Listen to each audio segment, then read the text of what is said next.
Democratic Republic of Congo has announced a presidential as well as parliamentary elections slated for December 20, 2023, shortly after the M23 rebels known as Mouvement du 23 Mars group on Friday said it would talk directly with the government of the Central African nation. It is worth noting that the decision by the rebels comes after Congo's President Felix Antoine Tshisekedi and other African leaders signed a creative or ceasefire deal aimed at stopping attacks by the military. Leaders of Congo, Rwanda, Burundi and Angola met in Luanda last week to find a solution to the conflict in the Eastern Democratic Republic of Congo that has displaced hundreds of thousands. The decision by the M23 rebels to finally cooperate finally shows a light at the end of a tunnel, but with the anticipated elections in the Central African nation, what is the next move for this country in chaos? We shall be finding answers in today's edition of Talking Points. Stay with us.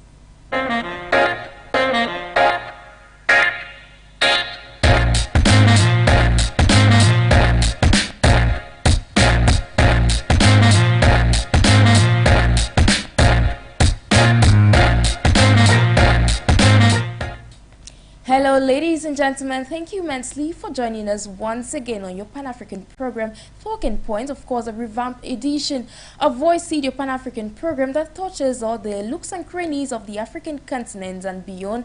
And today we are taking a particular focus on, of course, the Democratic Republic of Congo. Is worth noting that the M23 rebels have finally decided to go to a dialogue table with the government of the Democratic Republic of Congo under President Antoine Tshisekedi. And of course, just to reiterate that, of course, the president announced that the country is going to host elections come December 20, 2023. And of course, to discuss this very pertinent issue regarding peace in the eastern part of the African continent, or you might say the central part of the African continent, I have as guest Dr. Michael Asankuma, who is a member of the Rwandan Bar Association and a member of the East African Law Society. He's joining us all the way from Rwanda. Good day to you, sir.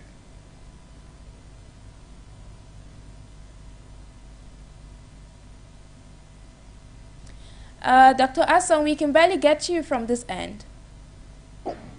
Please, a second. Right on, sir.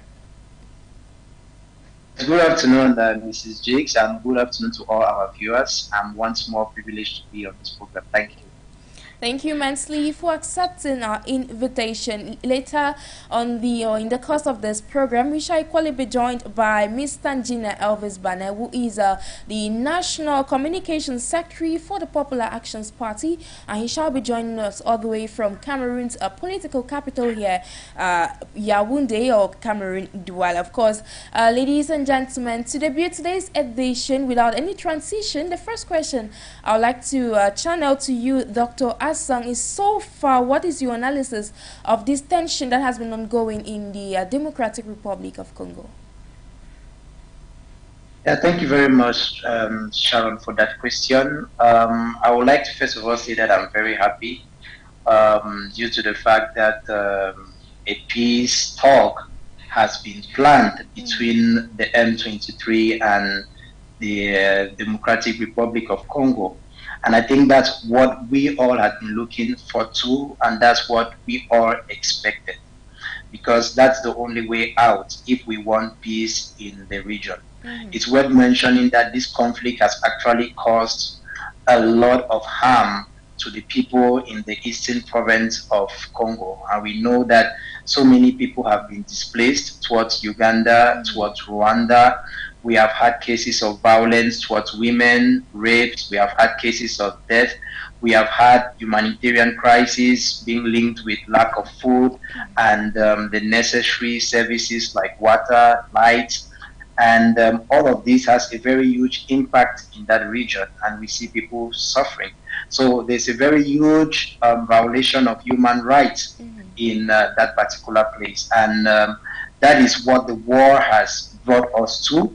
And I think these are things that we as Africans should look forward to fix, because at the end of the day, we have innocent people, civilians suffering, and that is no help because we need peace in Africa to have development, to have political stability, and so that we can preserve the rights of all human beings, especially those in the eastern regions of the Republic of Congo. So that's what I think about the whole situation, and it's an emergency. And I'm happy that our leaders have come to their senses to realize that the way going about this is through a comprehensive approach. It's not about using weapons and using violence, but it's sitting together, listening to the other parties, taking decisions together, and resolving it peacefully through a convention. Thank you so much, Dr. Asong. As you earlier said, sadly, this conflict has led to the displacements of hundreds of thousands of people there in the Central African nation. Now you are in Rwanda. How would you say this crisis that actually pulled through for a long time has affected the diplomatic relations between the Democratic Republic of Congo and the Rwandan capital? Yes, the situation has actually degraded the relationship between the government of the Democratic Republic of Congo and the government of Kigali, Rwanda.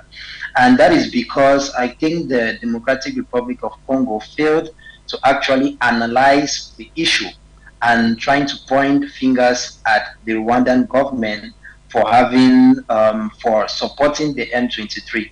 But I think I once said here in a previous program that the M23 is a group that was created some years back due to the fact that there was a peace agreement on the 23rd of March 2009, which was not respected by the Congolese government. And it is worth mentioning that Rwandans have been or displaced from Rwanda to Congo even before the independence of Congo. There have been Rwandans there. And after independence of the Democratic Republic of Congo, they actually claimed nationality, which was an issue and was not really granted to them.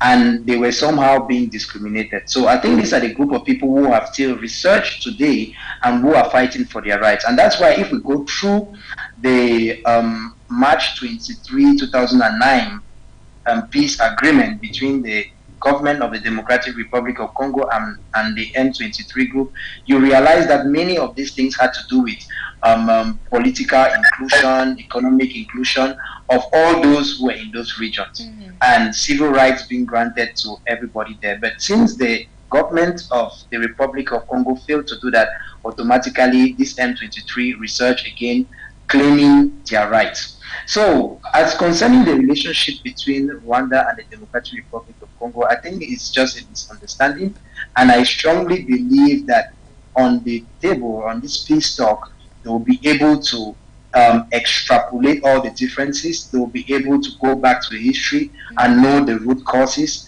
and from there they will be able to realize that the problem was not really between the DRC and Rwanda, but the problem is between the DRC and those group of Rwandans who had been in DRC even before the independence of DRC. So it's a problem, an internal problem which the DRC has with the Rwandans who have been there in the eastern provinces of Congo since independence, and their rights have been violated. So talking about this, I strongly believe that when they go on the table, these differences will be made. And I think now that there is even a good step that has been made due to the fact that the Democratic Republic of Congo has recognized that they have to go to talk not with the Republic of Rwanda or with any other African nation, but they have to go to the table with the M23. So I believe that they are in one way or the other recognizing the fact that the M23 is an entity on its own, and if negotiations have to be made, is with no other person but with the M23. We remember that some few months ago, there were negotiations which were being done, but the M23 group was not included in it, and automatically they all failed. And this time around, I think they have made the right step to go towards the M23 and discuss with them. And I strongly believe that, like in the case of Tigray and the Federal Republic of Ethiopia, a solution will be found and there will be a ceasefire. Thank you so much, Dr. Asong. Of course, it's just what reiterating, that this is not the first time we're seeing stuffs of peace being brought up on the African continent. But then this move, as you earlier mentioned, is a historical move. It's something that backs or dates back to history between the relations between Rwanda and the Democratic Republic of Congo. We're just getting indications that we have been joined by Mr. Njine Elvis Bane. Good day to you, sir. Good afternoon. Thank you immensely for saving the rendezvous, sir. It's a pleasure, madam. Sorry for being late. No, it's okay. Having listened to Dr. Asong on the ongoing situation in the Democratic Republic of Congo, what are your expectations when it comes to these long-awaited peace talks that are coming up, though we don't really have the details of them? Well, as you rightly put it, we don't have the details of them, but the fact that the idea of peace talks have come up, well, we can only but put our fingers crossed and hope and expect that something positive comes out of the peace talks, because, you know, Africa as a whole has been torn by so many wars for many decades now, and we can only but as Africans pray that when such opportunities come up, that both the parties involved, both parties should be able to actually be should I say objective in their discussions when the time comes, and they actually put the interest of the Congolese first on the table before they go on with the talks. Because if the M23 first rebel groups, if they actually have the interest of the masses at heart, and the government of the RDC also have the interest of the people at heart, and they actually talk from that perspective, I think they will be able at the end of the day to consider so many things and also let go so many other concessions, so as to come to an agreement that could be should I say that could bring long-lasting peace to the region. Unfortunately I didn't get my co-panelists to whom I'm extending my greetings, but I think that the war has lasted many years, and I think it is time that actually all those involved in trying to ensure that peace returns to this eastern part of the RDC, that they're actually putting their maximum best. I think that is the greatest we can pray for as Africans. Thank you so much, Mr. Njine. Now I'd like to focus on the part of you being a political analyst. Do you think there is a link between this announcement by the M23 rebels to actually talk on or sit on a dialogue table with the Congolese government, and the recent announcement of the government to bring forth elections come December 20, 2023?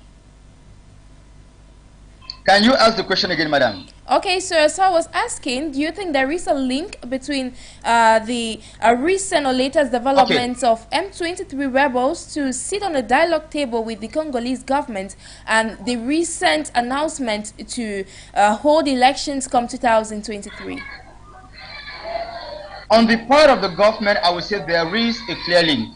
You know, the elections that are previewed for next month, I think it is capital that there be peace in that part of the country, in those regions, but at least to be able to permit the present regime, that is President Tshisekedi, to be able to maybe get some votes from that part of the country.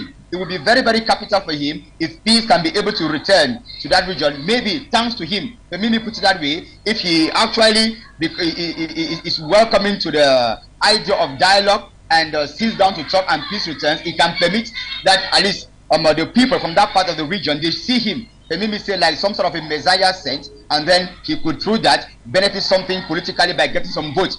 But the other way around too, it may also play down against him for accepting to dialogue with the M23, because those of the opposition will maybe see him immediately as some sort of a sellout for accepting, or being a weakling for accepting to dialogue with M23. Remember that even before he came to power, I mean Tshisekedi himself, he once accused his predecessor for being a sellout, for wanting to get into a peace deal with M23 in 2013, and of course for accepting some sort of dialogue with negotiations with Rwanda in the years of past. He saw that it was a way of selling out the country to those who were perpetrating havoc in the country. Today he is wearing the same shoe, and perhaps he understands better where it pinches, and now thinks that it is time to also go in for dialogue. So it may also play against him, because those who are opposing him against in the upcoming elections may also perhaps see him too now as some sort of a weakling or a sellout. But all the same, I want to think that it is quite a move in the right direction for Africans, for them to sit down and talk so that peace returns. On the part of M23, maybe it is time for them to reconsider certain maybe say extremist stance that they might have taken in the past, and want to think that they could now give room for some sort of democratic elections to be able to take place, hoping that on the dialogue table they may also negotiate to be able to get I don't know, some offices, let me put it that way, when the right time comes. So I think there is a link. Thank you so much, Mr. Njine. Now I'd like to get back to you, Dr. Asong. Having listened to Mr. Njine's appraisal of the whole situation, do you think that these announcements to hold elections come December 20, 2023, that is next year, comes at the right time? Well, I think that elections have been programmed according to the set principles in the different constitutions of our countries. And I strongly believe that those are things which are being standard and they cannot really be changed. Even though I strongly believe that holding the elections at this period where there is a lot of instability is not the best time, because how do the people in the eastern provinces of Congo vote, considering the instability? Therefore means that the elections will somehow be partial. It will not take into consideration each and every citizen of the DRC, considering the fact that many of them have been displaced towards the borders of Uganda and Rwanda. But nevertheless, I think that the aim of having elections is actually to have an impact, or to have an impact on leadership. And the aim of this impact will be to get a new leader, or to get leaders who would actually bring forth better solutions to the problems that are actually grieving the Democratic Republic of Congo. So, because of these elections, I strongly believe that the different actors and the different leaders will begin to seek for different mechanisms so that they can conserve their status. And I think that that is one of the reasons why the leadership now in RDC, in the Democratic Republic of Congo, has decided to actually use the best method in resolving this issue, because they know that their decisions now will impact the different voters during the elections. And it's very clear from their attitude now that they have realized that the best way to go about this is actually through dialogue. And there is no other means that can be best apart from dialogue, because violence has not resolved anything. That region has had a lot of conflicts, a lot of military interventions, and yet today there is still instability. So I think taking that move is a move that will probably be well seen by the population, because you know what the population wants is peace. People want to carry on the activities normally. People don't want to live in fear. People don't want to live in worries. People want to be able to feed their families. So automatically this will be always appreciated by the population. Anything that can stop violence is always appreciated by the population. So I think that this move is one which is aimed at calling on the population to be able to vote for them during the next election. So the elections is playing also a very good role in actually putting some sort of pressure or constraint on the leaders to do what is correct. Because on a general note, our African presidents have always seen leadership to be that of that which is authoritative, dictatorship. And we are in the 21st century and things are changing. People now know their rights. People now understand the principles of self-determination, and automatically they are thinking in a different way. And for our presidents to keep on being in power, they are forced now to work according to the mindset of the population. So that is the impact of this election upon the leadership in the Democratic Republic of Congo. So I think that is playing a very good role.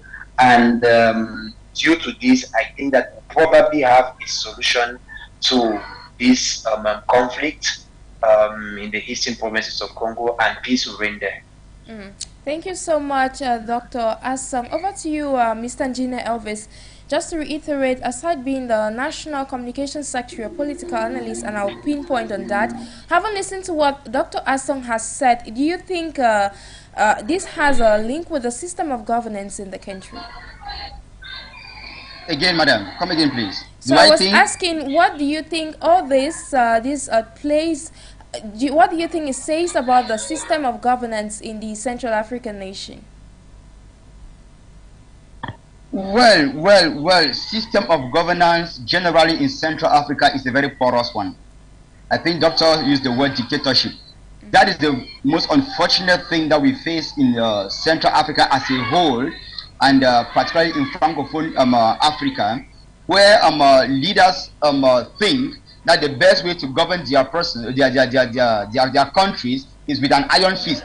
And at one point in time, you see some of these civil wars. It's true, when we go back into the root causes, we discovered that some of them are masterminded even by the former colonial masters themselves, and then some of them are also as a consequence of the bad governance policies that push some of the people at times to get to the wall, and so they have no other choice than to now want to think that violence could be the only way through which they could express themselves. Why? Because democratically, they are not given the room to actually sit and talk. It is true that the case of RDC is somehow a little complicated too, because some of the rebels we are talking about here, apart from the M23, we have like the ADF and other groups that are not even from RDC. They are from other countries, Uganda and other places, that found themselves in RDC. So it is a little more complicated that way. But I want to think that if we are talking about the system of governance generally in this Central African state, or Central Africa as a whole, I want to think that it is very, very sickening to say that is how it is in Central Africa: dictatorship, poor governance, and at the end of the day, the people have no choice. Again, those who are not given the latitude to be able to express themselves democratically, at the end of the day, they have no other choice than to use violence to be able to some sort of force their own ideas to go through. The reason why we continue to think that Central African countries must try to at least emulate what we see in West Africa, where to some extent at least they are trying to practice a certain degree, a certain semblance of democracy, where people can go through elections and democratically vote the people they want into office, and when the right time comes and your term of office is done and cannot be renewed, at least you give way for some new blood to come in. When you have people who stay in power for 40 years, and within the 40 years you really can't have anything to showcase, then honestly it can only but end up leading into things like this. So I think that the governance, the policy, the governance in Central Africa as a whole is a problem and contributes enormously to the instability that we find in this part of Africa. Thank you so much for your elaborate contribution. Now, that Congo or the Congolese government have realized that Rwanda is no longer this problem. This question is directed to you, Dr. Assam. Now, could we say that between the M23 rebels and the Congolese government, what is the atmosphere like now in Rwanda? Well, in Rwanda, everything is calm because for Rwandans, they don't have any problem with the citizens of the Democratic Republic of Congo. And they have always said that they have no hand in the M23. So I even think 2 weeks ago, there was a DRC jet that landed in a particular military base in Rwanda. And Rwandans, the military, those who were on seat, simply just watched the jet land and take off.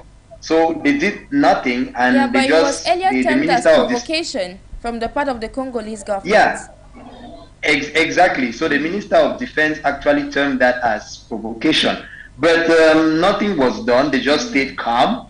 They kept their calm. So the atmosphere here is Rwandans are saying, DRC, we have had a history together, same colonial master. We have so many things that we share in common. Even during the genocide, so many Rwandans fled to DRC and the rest. So for them, they're like, we have no real problem with you. Your problem is with M23, and resolve your problem with M23. So here in Rwanda, it's calm. There's no panic. Everything is okay as it has always been, and they are just encouraging the Republic of the Democratic Republic of Congo to sit down with the M23 and resolve the issue. And I strongly believe that this problem is between the M23 and the DRC, and with no other state. I think that when, as Mr. Gene earlier said, we have an issue with governance, and most of the time you realize that even though there are many other factors that can actually cause conflicts in Africa, the main factor is bad governance. So I strongly believe that now the DRC is looking at things in a different way and trying to put in place certain principles of good governance so that they can resolve the problem. And that actually is through dialogue, through a comprehensive approach to know what this M23 group are claiming and why they are still resurging and fighting. But we earlier on know, as I said earlier, that the M23 is still fighting back today because the 23rd of March 2009 agreement, peace agreement, was not respected by the government of the DRC. So here in Rwanda, there is no problem, there is peace and there is stability. And I think that the DRC is beginning to understand that they have to resolve their problem with the M23. Thank you. Mr. Njina, I shall be coming to you, but first I would like to stay with you, Dr. Asong. You cited good governance when it comes to resolving conflicts, not just in interior conflicts, but we're talking of conflicts on the African continent. Could you pour more light on that?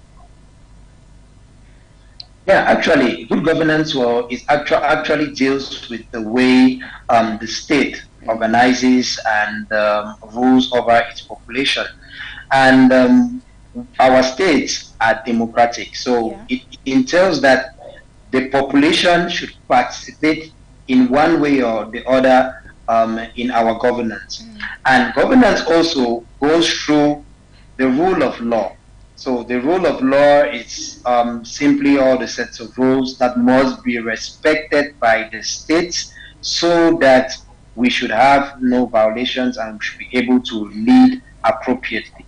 So this actually means, or this simply means that our states will need to respect all the different principles or all the different legislations that have been put in place, starting from international conventions to national laws, constitution, and the rest, and most especially having to do with the different international treaties which they sign and they make. For example, the treaty that was being done on the 23rd of March 2009, the peace agreement, is an international treaty. And international treaties are being based on the principle of pacta sunt servanda. So our states must recognize that for good governance, they must stick to the conventions which they make with other parties or international parties at the international level. And this is very important because had it been the DRC actually respected this Goma agreement of March 23rd, 2009, we shouldn't have found ourselves today in this situation. So that is the reason why it's very, very important for our leaders to know that they have to respect these principles of good governance, without which we will not be able to have a stable society. Thank you. Ladies and gentlemen, if you're just tuning in, you're onto your Pan-African program, a revamped edition of Voice at Talking Points. And today we're discussing the Democratic Republic of Congo. Just to say that the M23 rebels have finally decided to go to a dialogue table with the Congolese government as the country prepares for its upcoming elections to take place on December 20, 2023. So now I'll be asking you this question. Let's now talk elections financing, Ms. Tangine. Given that the Democratic Republic of Congo has been in conflict for a long time and the country has spent a lot in that regard, do you think that the government preparing for elections now at a time when the country is not seen as fit is a good choice? Well, when you say the country is not seen as fit, I don't know who is the person who says the country is not fit to finance its own election.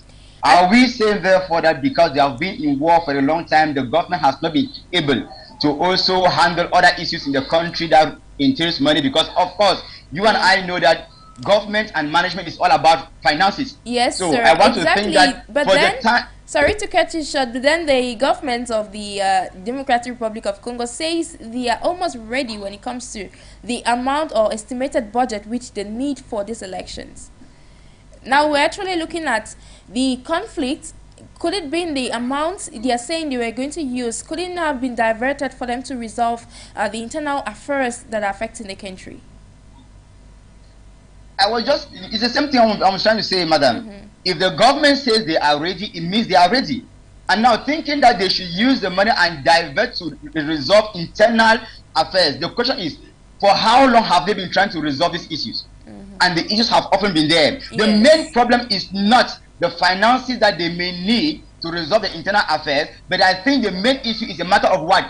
Governance and change of mentality. I think that now that they have both agreed that they can sit and talk, that alone is a step, like I earlier mentioned, towards the right direction. And you realize that if the dialogue turns out to be fruitful and they get onto the dialogue table and they agree on certain principles, then you realize that the government will no longer per se need certain fabulous sums of money to use in wanting to resolve or fight a war. You see, on the contrary, I think in the past they have been going the wrong way, thinking that they can keep financing the war that we see in other parts of Africa, where where heads of states think that they can resolve political issues through the barrel of the gun. Yes. So I want to think that if the government think that they are ready and that financially they can do it, they can do it. Let us not, and let the DRC not allow maybe the Westerners and any other proponents of war to come in and try to give the impression that they cannot, or that they may need some foreign assistance to finance elections, because that is just where more trouble will come in, because people will bring in finances from elsewhere and at the end of the day want to determine who becomes the next head of state in your country, and of course begin to telecommand you to serve the country not to the best interest of the Congolese, but to that of those who did the finances. So if the government tells you that they are ready, I think they are ready. Let them simply proceed with the dialogue, and we wish that the dialogue will be fruitful, that peace will return to these regions, such that the people there back there too could also fully take part in these elections, and then we see what the outcome will look like. Let me tell you one thing, madam. I want to think that people can always organize themselves and do the little they can at their level with the little means that they have, if they all agree to go by that principle. Thank you immensely, Ms. Tangina. That was indeed a very brilliant contribution. Now, globalizing the matter, let's globalize this move made by the Congolese government. What can what can other African nations learn when it comes to resolving in-house or internal conflicts in their various countries? Dr. Asa. Yes, I think there are a lot of lessons to learn from this, and I think it does not only apply to this case, but we have to know that there has been a previous conflict in Ethiopia, Yes. and which this method or this approach, this comprehensive approach, was being used. And I think of today it has yield fruit, because there has been a ceasefire. There has been humanitarian aid that has been able to get into Tigray, one of the regions in the Federal Republic of Ethiopia. So I strongly believe that this is the right move, and this is the move that has to be taken by each and every leader in any African country that is going through conflict. So I'm very, very glad due to the fact that our presidents or our leaders today are beginning to change their mind when it concerns the resolution of conflicts in Africa. First of all, I congratulate the president, the prime minister of Ethiopia, and I'm also congratulating the president of the DRC. It's a really good move. And I think all African leaders have to follow this example, because this is the only way in which we can bring peace in our African regions and foster development. We have to know that without peace, there can be no development.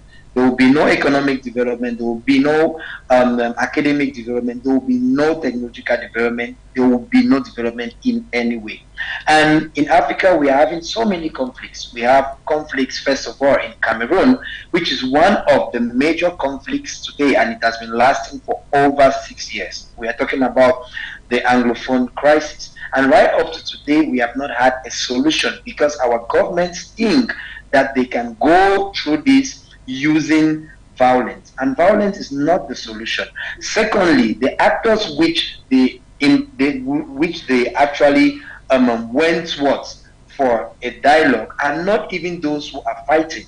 And that is why it is very important to realize that in the conflict, the actual conflict in DRC, they started off by organizing conferences between different presidents or different head of states in the East African region, and this actually yielded to nothing. So what our leaders need to know is that if they want to resolve any conflict in our different African states, they must talk to the actors directly. They must talk to those who are actively involved in the conflict, and that is those who are fighting, the rebels. They must talk to them directly. That is what we have to learn from this conflict in DRC. Many conferences have been held between head of states, but due to the fact that they never included the M23, it did not yield anything. And I strongly believe that this time around, since they are holding the peace talk directly with the M23, I strongly believe that, like in the case of Ethiopia, there will be a solution. So this is a call for reminder to all our African leaders that the only way out is not through violence, but it is through peaceful negotiations as determined by the UN Charter of 1945. Thank you, Mesli. Dr. Asong, no violence can actually solve any problem. The only way out is dialogue and, of course, negotiation. Now, on to you, Ms. Tangine Elvis Bane. Do you see peace at the horizon? Well, it's possible, madam. It's possible, and it is our wish. It's possible, and it's our prayer. Yes, I think there can be peace in the horizon.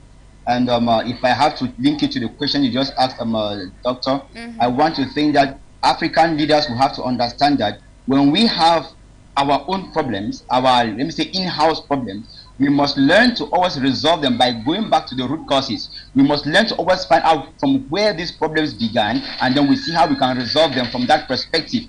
And also understand that there is no way you can resolve political issues through the barrel of the gun, that we see with the case in Cameroon today, where for 6 years today the regime in Yaoundé continues to think that it is only through the barrel of the gun that they can resolve issues. It cannot go that way. Secondly, doctor says something which is very, very important. You cannot talk peace in a warring situation and you are going to the dialogue table with someone else other than the other party who is directly involved and concerned in that conflict. Yes. And that is the error that the DRC perhaps had been making in the past, just as we have seen in the case of Cameroon, where people organize a so-called major national dialogue, and the key actors involved in the crisis are not invited onto that same dialogue or are absent, and you think that you can discuss alone on your own camp and then go back and impose. But like we say, we thank God that today the government in the DRC has understood that there is need for them to sit with M23, and we are also happy that the M23 are open to this dialogue. So I think there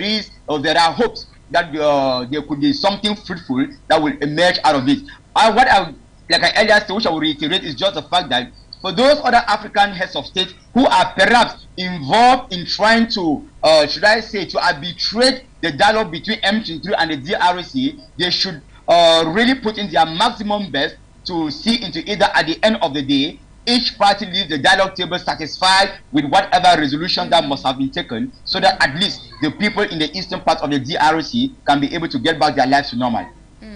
Thank you so much, Mr. Engineer. I shall be coming back to you for us to gradually wrap up today's edition of Talking Points. But then I'd like to ask you, Dr. Asong, what do you think the future holds for the DRC? Well, I believe the future is bright. You know, when you make the right steps and you apply the right principles of governance, you can only have as product peace, prosperity, and sustainable development. So I strongly believe that the future is very bright for DRC, which is the richest country in Africa, and we strongly believe that the development of Africa can only come through a country like DRC. If we have to develop our country, make use of the different natural resources that are in DRC, we can certainly use them to be able to develop our energy sectors, our technology sectors, and that will actually lead to the prosperity of Africa. That is why it is of a vital importance that there should be peace and stability in DRC. DRC is like at the center of Africa, it's like at the heart of Africa.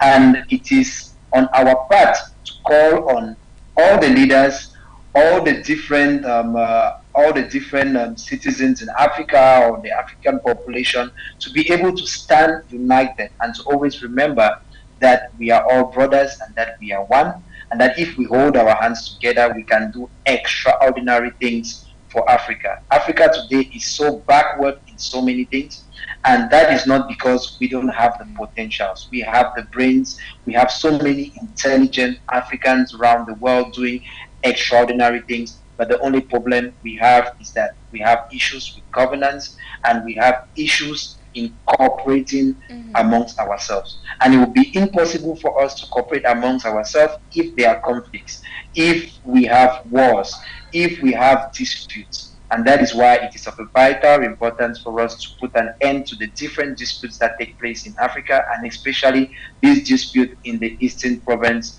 of the Democratic Republic of Congo.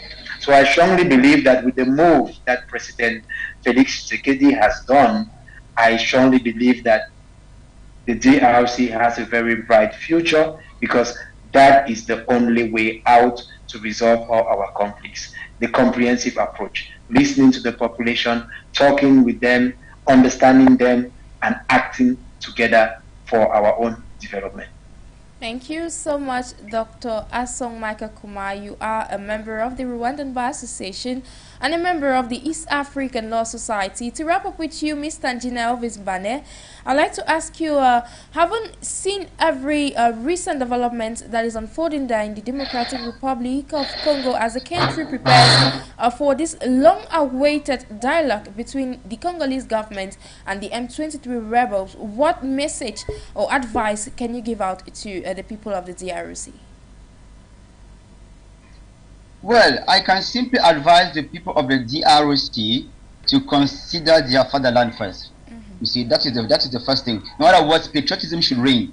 If we truly love our different countries, we should be able to place the nation first, and then in that case, we can reconsider our stance on certain, maybe say extremist position that we must have taken, and then from there we can take the right decisions to be able to forge on. Secondly, whenever we are fighting and we say we are fighting for the sake of the common man, we should also put the common man first. For instance, when we are going onto the dialogue table, because when you look at the number of lives that have been lost all these years, when you look at the potentials, the resources, all what the DRC has lost all these years, I want to think that if the people of the DRC can reconsider all these things, at least the M23 and the government of of the DRC, as well as the population as a whole, they can be able to team up together as a people, and they sit together as brothers around the table, and they actually talk constructively to be able to liberate themselves from all this chaos. Because the truth is that once the fighting is going on, it is a whole nation that is trapped. We cannot claim that one part of the country can develop when the other is in serious turmoil and chaos, as we've seen in the past years. That is why most of our African countries have remained backward the way they are, because the moment one part of the body is sick, believe you me, every other part of the whole body is sick. So my general advice to the people of the DRC is just for them to reconsider their positions, to reconsider their fatherland, and then from that perspective, with that a patriotic viewpoint, they can be able to take the right decisions and then come out from there successful. Thank you so much, Ms. Danjina. Of course, putting the interest of your country first is what every African nation should do when it comes to resolving in-house conflict in their respective nations. Just to say, you are the National Communications Secretary for the Popular Actions Party, PAP, and a political analyst based here in Cameroon. Thank you immensely for joining us on today's edition of Talking Points. A pleasure, madam. A pleasure. Thank you very much for your invitation. I'll equally say thank you immensely, Dr. Michael Asankuma, for joining us on today's edition. Thank you, Mr. Sharon. It's a pleasure. Thank you immensely, gentlemen. Ladies and gentlemen, we have come to the end of today's edition of Talking Point over your Pan-African channel for you Media Africa. Today we're discussing the Democratic Republic of Congo and seeing how we could bring about or suggest sustainable solutions to the East African country, or rather the Central African nation. Ladies and gentlemen, I have been Njix Nabise for presentation. Do have a great day in company of our programs. Bye-bye.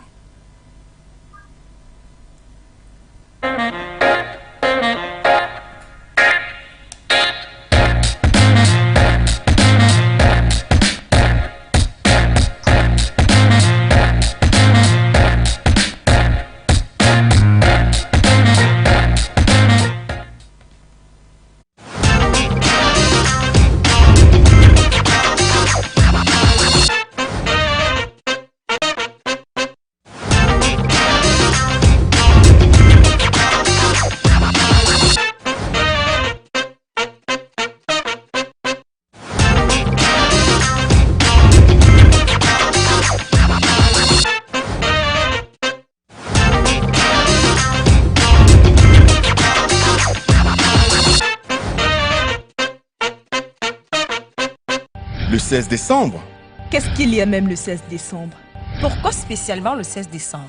J'en entends parler un peu partout de ce 16 décembre. Que se passe-t-il le 16 décembre? Tard, je suis curieux de savoir. Ce 16 décembre, il y a forcément quelque chose de spécial. Le 16 décembre, c'est un événement unique qui rassemble au cours de la même soirée des personnalités tout aussi spéciales venues des 4 coins de la planète pour célébrer l'Afrique qui s'éveille.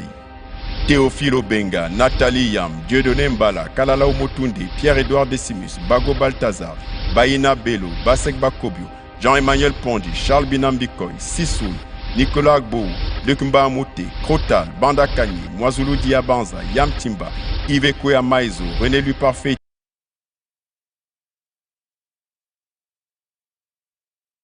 Le 16 décembre? Qu'est-ce qu'il y a même le 16 décembre? Pourquoi spécialement le 16 décembre? J'en entends parler un peu partout de ce 16 décembre.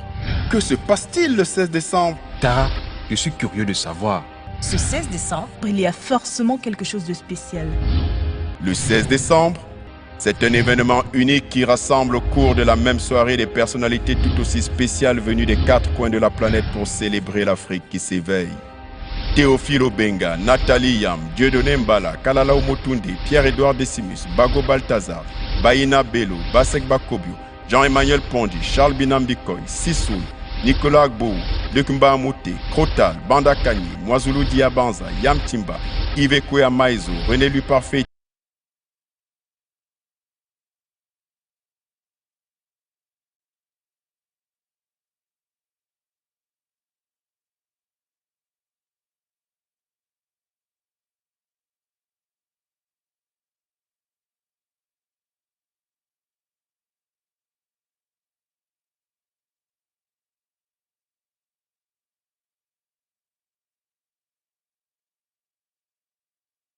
McGonagall, Were Were Lee King, Bombok Bogbasson, Trédolin, Jules Domché et bien d'autres.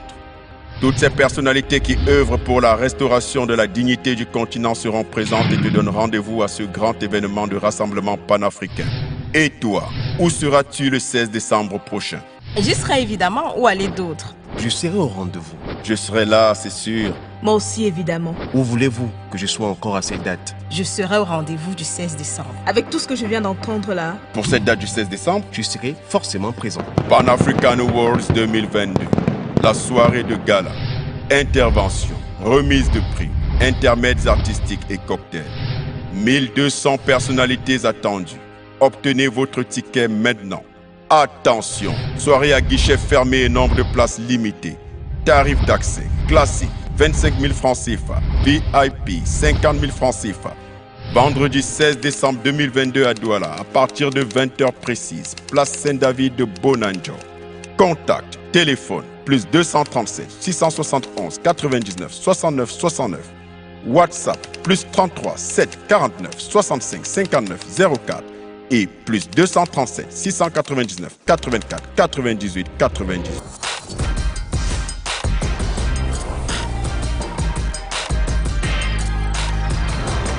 Bienvenue dans AfriConnect. Après le retour de Laurent Gbagbo en juin 2021, c'est au tour de son ex-ministre de la Jeunesse, Charles Blé Goudé, de retrouver sa terre natale. Un retour le 26 novembre prochain, sauf changement de dernière minute. Le leader du Congrès panafricain pour la justice et l'égalité des peuples, COGEP, a été acquitté par la CPI il y a 1 an et demi. Et depuis la haie, Charles Blé Goudé a toujours exprimé le souhait de rejoindre les siens. Alors justement, quels sont les dessous de ce retour? Quel impact pour la Côte d'Ivoire et le jeu politique ivoirien? Pour en débattre, on va tout de suite se connecter avec nos invités. On va se connecter depuis Abidjan avec le docteur Boga Sako-Gervais, enseignant, chercheur à l'université de Bouaké et président du comité d'accueil de Charles Blé Goudé. Bonjour à vous et merci d'avoir accepté notre invitation dans AfriConnect. Bonjour chère madame, merci beaucoup, c'est un plaisir de me retrouver ici avec vous pour parler du retour du ministre Charles Blé Goudé en Côte d'Ivoire. On accueille également Franklin Niamsi, politologue franco-ivoirien, auteur de nombreux ouvrages, dont le dernier, La terrible razzia des Ouattara, et le leadership résistant de Guillaume Soro chez Publish Room Édition. Vous êtes également le conseiller spécial de Guillaume Soro. Bonjour à vous et merci également d'avoir accepté notre invitation dans AfriConnect. Bonjour Samantha, bonjour au docteur Boga Sako-Gervais, que je retrouve ici avec plaisir, et bonjour à tous les téléspectateurs d'AfriConnect. Je suis heureux de participer à ce moment de réflexion sur une grande patrie africaine en lutte pour la dignité de ses populations et la prospérité de celles-ci. Alors Charles Blé Goudé va donc enfin rentrer au pays. On va d'ailleurs l'écouter parce qu'il s'était confié à nous sur RT France. C'était il y a 3 ans, le 23 novembre 2019, un entretien que j'ai réalisé à La Haye, aux Pays-Bas, avant la confirmation de son acquittement par la Cour pénale internationale en mars 2021. Je suis prêt à parler avec l'autre. C'est d'abord ça qui est important. Celui avec qui je me regardais en champ de voyance hier, je veux aujourd'hui le rencontrer. Je veux parler avec lui. C'est pourquoi je veux parler avec Guillaume Soro. Malgré les réticences de beaucoup de mes partisans, je veux parler avec lui. Parce que c'est mon rôle de parler avec l'autre, pour lui faire comprendre que notre pays a besoin de paix. Et qu'il faut bannir la violence et les armes de la vie politique en Côte d'Ivoire. Pour cela, non seulement Guillaume Soro, mais j'ai demandé à parler au président Alassane Ouattara aussi. Cela me paraît important qu'on se parle. Pour la réconciliation, moi je ne veux pas emprisonner mon esprit. Oui, mais ce n'est pas moi qui les ai. J'ai toujours dit plus jamais les armes. J'ai dit ça depuis, parce que ce n'est pas moi qui ai pris les armes. Moi je n'ai jamais pris aucune arme. On peut m'accuser de tout. Vous avez toutes mes images, madame. Vous avez tout ce que j'ai comme mouvement de mobilisation. Tout ce qu'on me dit. Il parle bien, il mobilise les foules, il harangue les foules. Jamais on a dit qu'il a pris les armes. Mais parce que ce n'est pas ma philosophie. Voilà pour la tonalité déjà à l'époque du côté de Charles Blé Goudet, dans un souci, on l'a entendu, déjà de préparer ce jour de retour prévu donc maintenant le 26 novembre. Docteur Boga Sako-Gervais, d'abord je précise que vous êtes issu de la société civile et que vous-même vous avez connu un exil de 10 ans avant de revenir en Côte d'Ivoire. Donc d'abord, comment vous avez réagi à l'annonce de ce retour et puis pourquoi est-ce que vous avez décidé de rejoindre la présidence du comité d'accueil de Charles Blé Goudet? Ben, écoutez, chère madame, je voudrais vous remercier de la question. Oui, c'est avec beaucoup de bonheur.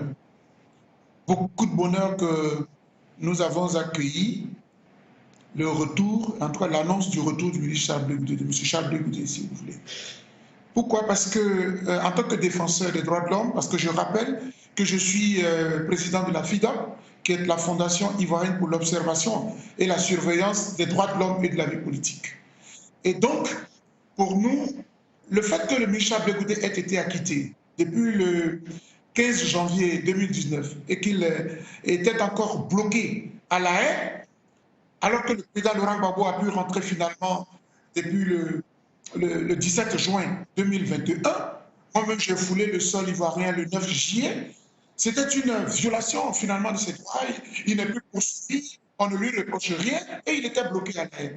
Donc nous avons continué à donner de la voix. J'ai participé au dialogue politique. J'ai été de ceux qui ont élevé la voix pour que le ministre Charles Blé Goudet regagne la Côte d'Ivoire. Et quand finalement les autorités du pays acceptent qu'il revienne, c'est une immense joie et je voudrais saluer les autorités ivoiriennes d'avoir finalement accepté que le ministre Charles Blé Goudet rentre en Côte d'Ivoire. Et ainsi donc, pourquoi est-ce que j'accepte cette mission qu'il me confie amicalement, fraternellement, de présider le comité d'accueil de son retour en Côte d'Ivoire? Pour deux raisons. La première, c'est qu'effectivement, la FIDOP et moi-même, nous nous sommes investis corps et âme jusqu'au bout pour qu'il regagne son pays, parce que c'était une grave injustice, une grave violation des droits de l'homme. Et donc, c'est justice aujourd'hui qu'il rentre en Côte d'Ivoire. Et donc, pour nous, c'est une satisfaction. Et puis, deuxièmement, j'accepte la mission parce que ça dépend de ce que le ministre m'a présenté, le frère. Il me dit, je veux rentrer en Côte d'Ivoire, non pas comme un leader de parti politique, non pas comme un belligérant, mais je veux rentrer dans mon pays pour la paix et la réconciliation nationale. Et comme vous, docteur Boga, vous êtes un militant des droits de l'homme, vous êtes un activiste de la société civile, je voudrais que vous soyez à la tête de ce comité-là pour que tous les Ivoiriens qui veulent aller à la réconciliation et la paix se mettent avec vous pour m'accueillir en Côte d'Ivoire. Voici les raisons qui m'amènent à accepter cette mission. Franklin Niamsi, votre réaction, est-ce que le retour de Charles Blé Goudet, c'est un événement ou un non-événement, selon vous? Alors, en fait, ça ne devrait pas être un non-événement et je pense que ça ne devrait pas non plus être un événement. Pourquoi? Parce que la constitution ivoirienne est très claire, elle interdit l'exil des Ivoiriens, l'exil politique des Ivoiriens. Or, alors qu'il a été acquitté depuis plus d'1 an et demi, M.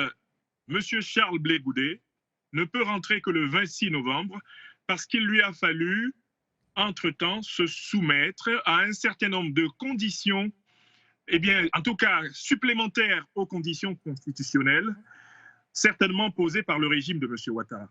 Donc, normalement, quelqu'un qui est acquitté dans une cour pénale internationale et qui, dès lors, peut rentrer dans son pays depuis plus d'1 an et demi et qui ne doit rentrer que maintenant, après avoir donné toutes sortes de garanties et Dieu seul sait lesquelles, eh bien, son retour se déroule dans des conditions qui, non seulement font suite au non-respect du droit ivoirien, à une velléité de mépris du droit international qui, depuis 2019, autorisait M. Blé Goudet à rentrer. Et donc, pour ma part, je considère que ce retour a lieu dans un contexte politique extrêmement perplexe, extrêmement inquiétant, où vous pouvez constater que la gauche ivoirienne est plus que jamais fracturée. Nous avons le mouvement des générations capables de Mme Simone et Yves Gbagbo. Vous avez le COGEP de M. Blé Goudet. Vous avez le FPI de M. Pascal Affi-N'Guessan. Vous avez le PPACI du président Laurent Gbagbo. Vous avez à gauche Génération et Peuple Solidaire, le mouvement dirigé par le président Guillaume Kibafori-Soro, auquel j'appartiens moi-même. Et à droite, en Côte d'Ivoire, c'est la même fraction qu'on observe. Vous avez le RHDP, mais en réalité le RDR. vous avez le PDCI-RDA. C'est un champ politique ivoirien en complète recomposition. C'est dans ce champ politique qu'arrive M. Blé Goudé. Donc la grande question est de savoir, dans la confusion relative qui règne dans ce champ politique, comment il va pouvoir se positionner. Pour moi, son retour se déroule dans un contexte plutôt confus et difficile. Alors, on va y revenir, mais d'abord, docteur Boga Sako-Gervais, les Ivoiriens, comment est-ce qu'ils réagissent et comment est-ce qu'ils se préparent à ce retour? Oui, mais avant de rebondir sur votre question, je voudrais dire un petit mot sur l'exposé tout à l'heure de mon ami professeur Nyamsi.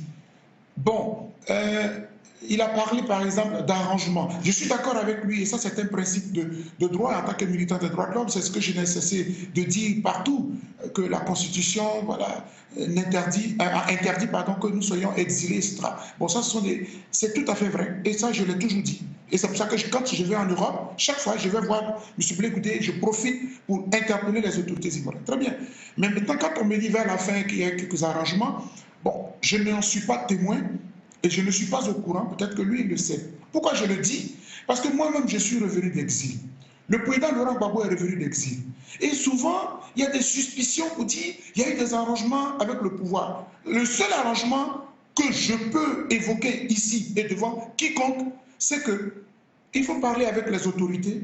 Parce qu'une chose est d'avoir des droits, une chose est que la Déclaration universelle des droits de l'homme nous garantit des droits, une autre c'est que la Constitution de Côte d'Ivoire nous garantit des droits, mais enfin, la réalité c'est qu'il faut jouir de l'effectivité de ces droits.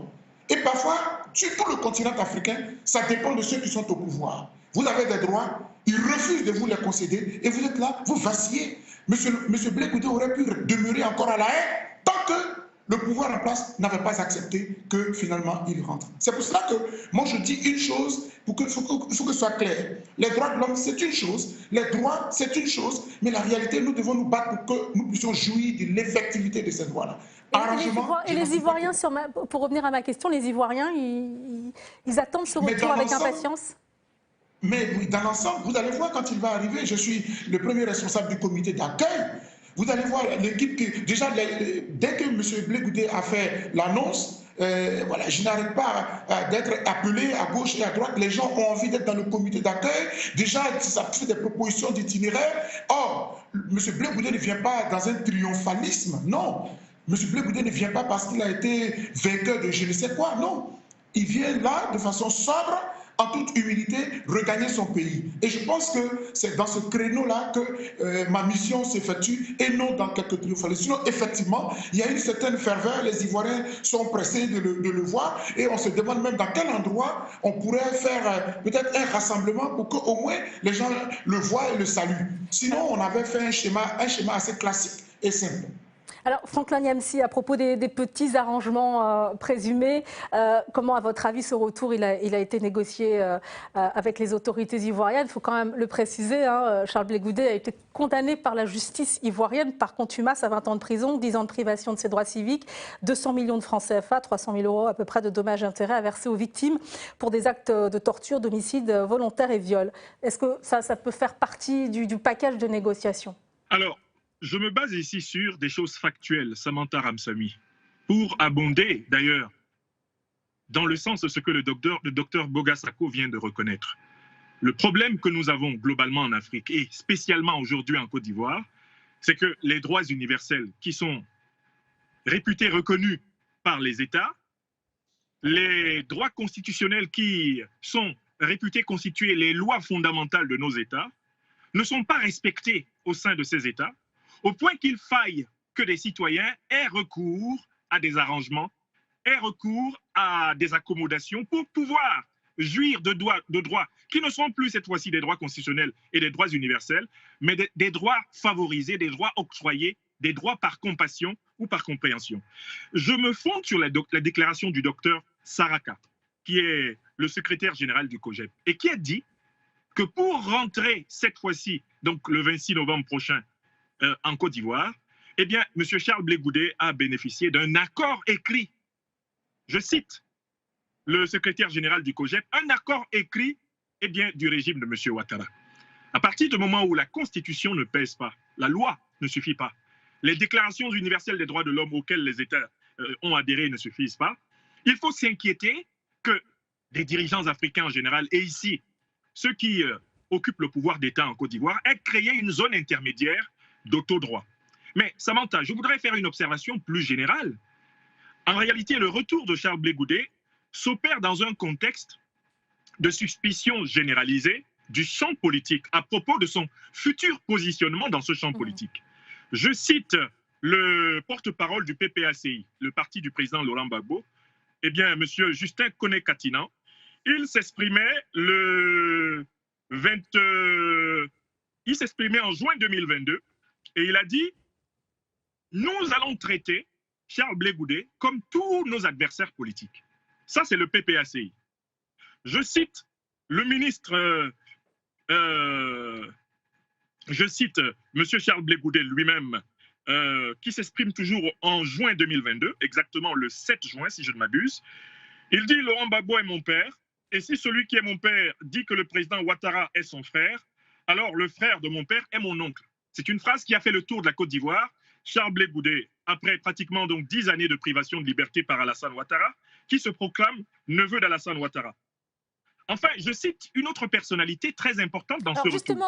Justement, par rapport à ce que vous venez de dire, Dr Boka Gervais-Sako, on se souvient que pour Laurent Gbagbo, voilà, il n'y a pas eu d'effacement de peine, mais une grâce présidentielle. Est-ce que c'est ce qui attend également Charles Blé Goudé, avec peut-être derrière tout cela, peut-être des objectifs précis pour Alassane Ouattara, peut-être qu'il y a une tentative de vouloir instrumentaliser, manipuler Charles Blé Goudé? D'abord, chère madame, sachez que M. Blé Goudé ne m'a pas parlé d'un quelconque accord écrit. Et comme moi-même, je suis un exilé retourné, comme le président Laurent Gbagbo, aucun parmi nous n'a écrit d'accord avec le pouvoir Ouattara. Ce que M. Dr Saraka a dit, c'est que l'État de Côte d'Ivoire a notifié, a donné son accord par écrit à M. Charles Blé Goudé, la notification. Voilà. C'est-à-dire que, pourquoi? Mais on le sait très bien, M. Ouattara a dépêché plus d'une fois son chef de cabinet à la haie pour aller rassurer M. Blé Goudé qu'en temps opportun, son passeport lui serait remis et que son retour, la date serait connue, etc. Donc c'est la date. Pour se mettre d'accord, il a fallu se mettre d'accord sur la date. M. Blé Goudé a fait une proposition et l'État de Côte d'Ivoire, le gouvernement, a regardé et voilà. Donc ça, je peux le confirmer en matière de notification. Mais des accords, des arrangements, je n'en suis pas témoin. Il faut que les choses soient claires. Maintenant, tout ce qu'il vient de dire par rapport à... Moi, je sais par exemple que, oui, il y a les positionnements politiques et tout cela. Mais ça, M. Charles Blé Goudé est une personnalité politique. Comme M. Laurent Gbagbo en est une, comme Mme Gbagbo, etc. Donc, ils feront leur politique. En ce qui nous concerne, en tant que défenseurs des droits de l'homme, il faudra que les textes de la République soient respectés de façon équitable pour tous les citoyens. Que ceux qui doivent se présenter à une élection présidentielle le soient.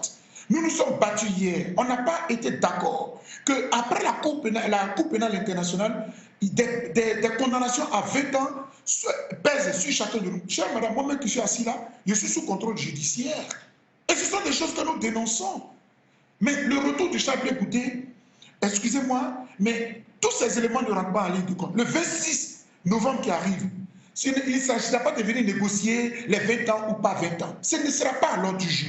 De la même manière que le 17 juin 2021, quand M. Laurent Gbagbo rentrait en Côte d'Ivoire, sa condamnation à 20 ans, alors qu'elle a bien été signifiée par une justice ivoirienne, n'était pas à l'ordre du jour. Est-ce que vous pensez que, pour revenir à ma question initiale, est-ce que vous pensez que Charles Blé Goudé peut faire aussi le jeu du pouvoir ivoirien, contrairement à celui que vous représentez, Guillaume Soro, qui est toujours en exil, et surtout en froid, certains, avec son ancien allié, mentor, Alassane Ouattara? Samantha Ramsamy, j'ai choisi dans cette émission, par élégance et par amitié, avec le docteur Boga Sako Gervais, avec qui j'ai en commun la défense des droits humains, des libertés fondamentales des Africains, j'ai choisi de procéder factuellement. Je cite M. Conan Kouadio-Bertin, l'actuel ministre de la Réconciliation d'Alassane Ouattara. Il s'exprime le 12 décembre 2021 et c'est dans Fraternité Matin. C'est le journal officiel ivoirien. Voici ce que dit le ministre de la Réconciliation